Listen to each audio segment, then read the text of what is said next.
Okay, what's up, modern world history students? I want to start this video by taking a look at this poem by the Romantic poet Lord Byron. It's written in the 1800s, right on the eve of industrialization.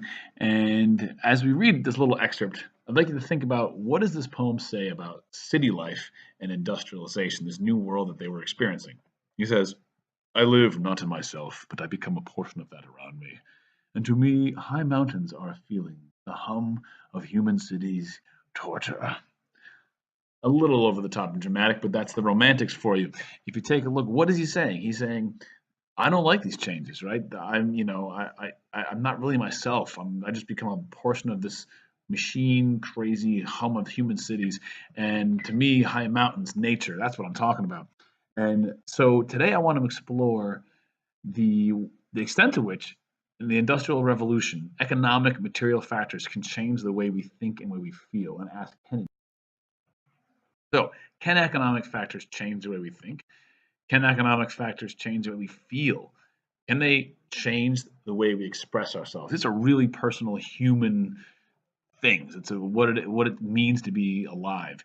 And I'm throwing out the idea: could the way we think really come from these economic factors, the Industrial Revolution? We talked about how the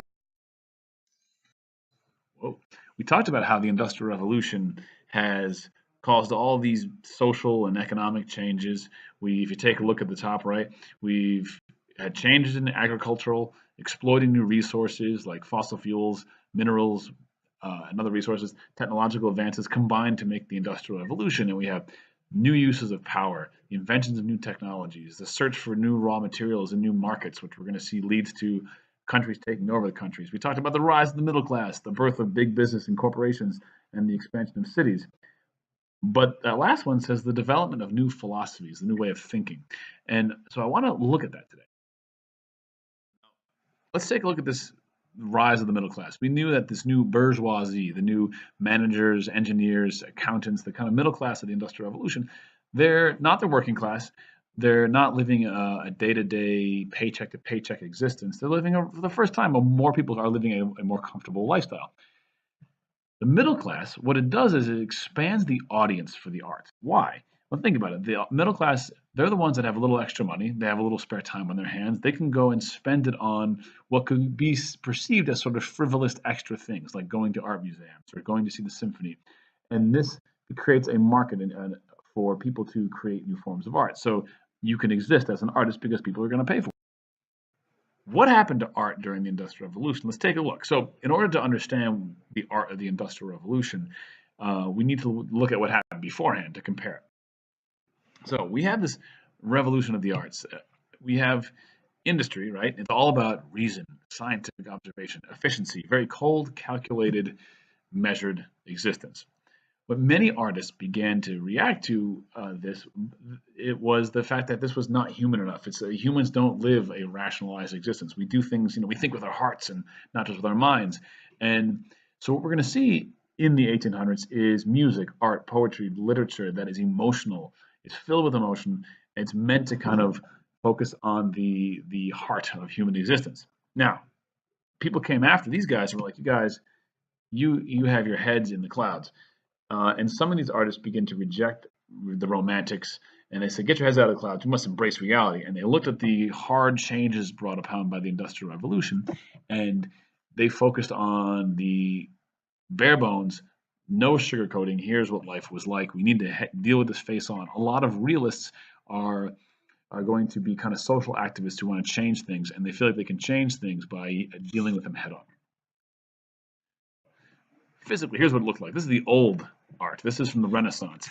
It emulated ancient Greek and ancient Roman models of art and sophistication. And if you look, this is a very realistic looking painting. It's it's very skillfully done, and you got.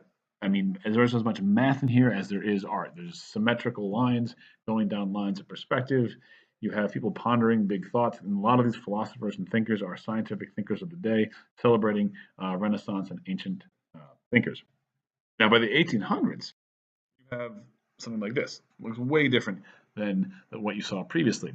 This is an example of Impressionist painters, but if you notice, there's no definitive lines, there's no lines of perspective. It's much more abstract. and they begin to kind of blow up the idea of what art is. And so let's take a look at some specific examples and the philosophies behind each one, and then we will tomorrow in class take a closer examination of these and explore them a little bit together. So if you don't have it out, get your graphic organizer and something to write without. This is going to be your cheat sheet for tomorrow as we look at the various different examples of art. So let's first look at the Romantics. They come first. So the Romantics, these guys, some of them were ardent nationalists. The nation state was not an obvious thing, and there's only a few countries that began to think of themselves as the French, as the Germans. In fact, Germany in the beginning of the 1800s doesn't even exist yet. It's a bunch of different little city-states and principalities. And so celebrating yourselves as a nation is a new thing, and many Romantics join on to this idea of we are all Americans, we are all French, or whatever their nationality is. So you're going to see a celebration of what it means to be a certain nationality in many Romantics. Many Romantics, almost all of them, saw humans as complex emotional people that defy some of the empiricism and the calculations of the industrial world. And they say they try to explore what causes what we do. They focused on what it meant to be human. Many of these guys rejected materialism, industrialization, and the rigid observation in science and cold calculating efficiency of the division of labor. And you should be working at this for 3.2 seconds and move on. They said they wanted to explore the complex emotions. Many of them focused on the freedom and spontaneity of living and the irrationality. They focused on your inner feelings. They mostly all loved nature, from Beethoven's symphonies to Monet's paintings, and these guys celebrated nature. They also looked for heroic figures to venerate and to live up to, and so they celebrated these extra human figures who would die for a noble cause, be it the country or fighting for freedom. Part of this, they saw history as this great unfolding drama of human beings. So now these guys came out. Let's take a quick look. Here's an example of a Romantic painting, right? Humans are, if they're at all anywhere, I think they may be on the lower left-hand portion of this thing. There's some kind of weird mythical creature up on the top. And nature is much bigger and overwhelming, and there's a light emanating from the middle of this. And this is an example of sweeping nature, sweeping emotional works, rejecting the rigid society during the Industrial Revolution. Many Romantics also celebrated the female heroines, which you'll see in tomorrow's class. Now, coming after these guys a little bit later, into maybe the mid-1800s, you have the Realists. These guys rejected the Romantics, and they thought, kind of not too different than a lot of people in the Industrial Revolution, the scientists, the managers, that faith in science gave us the ability to observe the world accurately without emotion and prejudice, and we can really figure out the accuracy of truth. This is your science class. This is even history classes. We try to look at all the sources and try to figure out, all the biases and come to a cold calculating claim. Their art and their writing sought to praise the successes of the Industrial Revolution in the world itself, but to also, without any sugarcoating, condemn its failings so we could fix it. These guys, their writing, their paintings often explored social dislocation from industrialization. This is the uprooting of traditional societies and values that are now being changed because of the industrial world.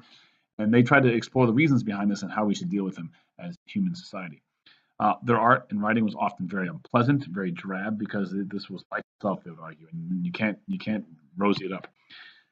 These guys also dealt with psychological issues, and many of them attacked the cold profit motive of capitalism.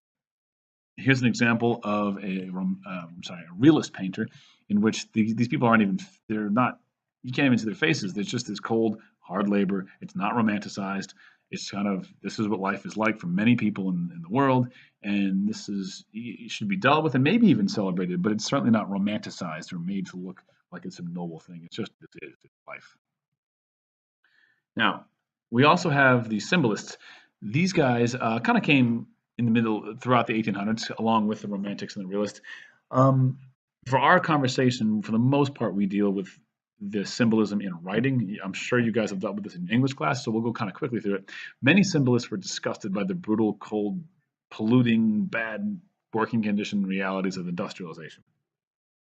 They sought to escape the world of industrialization by writing imagery using shadowy symbols and kind of escaping into a dream world.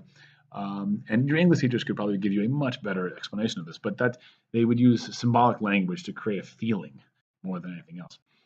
They would argue that to name an object is to take three-quarters of the enjoyment out of poetry. They want you to really think about what you're thinking about. For those of you who like English, this is probably what you love about it. For those of you who don't like English, this is the stuff that drives you crazy. So we'll see some of that tomorrow in class.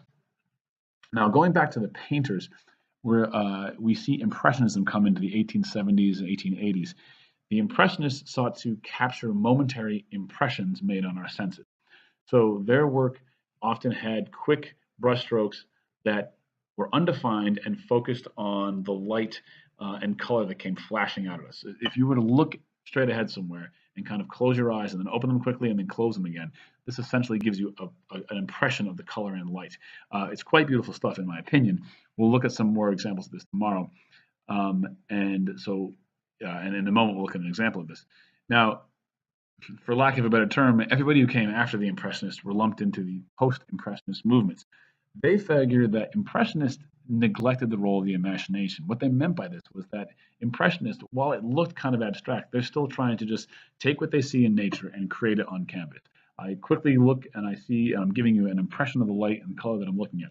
Post-Impressionists sought to recreate nature, make it their own kind of style. And this stuff is much more abstract, much more like an illustration. They sought to recreate nature in their own mind. Like, here's what I'm looking at, and here's how it's appearing in my head, and I'll put it down on paper. They often had bright colors, heavy lines, heavy brushstrokes. If you go to a museum and see an actual post-impressionist painting, it's actually like lumpy in some cases. They used to like a knife and kind of clump the stuff on there. It's not trying to give you a real impression of what reality looks like. Here's an example of an impressionist painting. It's a little pixelated, I apologize.